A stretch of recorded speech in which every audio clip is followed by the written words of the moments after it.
Good morning, Hero Wars fans. Recently, I've been interested in forming teams that don't include healers. When I started playing Hero Wars last year, Axel and Isaac were not in the game.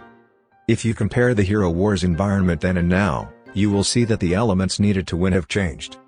Until last year, you could win just by attacking with a lot of firepower, but since Axel was introduced into the game, you can no longer win in such a simple and straightforward way.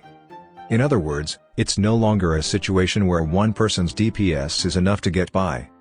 When I read the comments on this video channel, I see a lot of thoughts on team formation involving multiple DPS, and once again I feel that basic tactics are changing. I'm ashamed to say that I haven't been able to keep up with the changes and I'm still playing the game using the exact same Karkh team as I did a year ago. Well, in my case, I like to see Karkh in action, so I will continue to fight with the Karkh team, but even so, I will be in a dilemma if I don't take some sort of countermeasure. Because of the high level of gameplay in Hero Wars, it's pretty tough to keep winning with just one main team, so I think we need to be somewhat flexible. That's why I chose Kai, shown in the thumbnail image, as my new candidate hero for leveling up. What?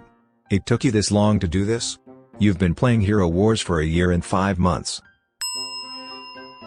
From now on, I'm going to show you how I teamed up with Kai to fight in the arena.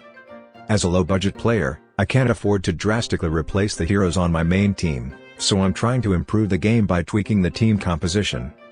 My idea for changing the team composition is to make Kai the main team instead of Martha. This doesn't mean that I will change the main team, but rather that the glyphs and artifacts that are no longer needed to level up the main team will now be used to level up Kai and Helios. As the 6th hero to level up, I'll be focusing on Kai, and I'll also be focusing on Helios development. For the past year and 5 months, I didn't think I needed to charge for a gameplay, but now I understand why people charge for gameplay. What I mean is, when you start thinking about leveling up different kinds of heroes at the same time, you have the option of paying for the game. Oh, I wanted to max out my Kai in an instant without spending months of time, haha. Now, if you're like me and have been playing Hero Wars for a year and 5 months on a low budget, you know that it's possible to train your heroes even with limited resources.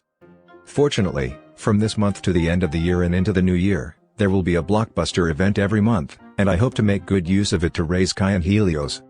We have a Halloween event coming up at the end of October, a Cyber Monday event at the end of November, and a Hero Wars event on New Year's Eve where you can get some of the most unbeatable resources. In addition, there will be a new game mode coming this fall, so if you work hard and save up your resources, you're sure to see some great results. The time I spend thinking about these things is the most fun. Because of this, Kai will be appearing more frequently in this video channel in the future. If any of you have detailed knowledge about Kai's fighting abilities, please feel free to share your opinions in the comments section. Now, it's time for the video to end. If you feel that the tactics required are changing with the introduction of new heroes and pets, please subscribe to my channel. Thank you for watching the video until the last part. I'll see you in my next video.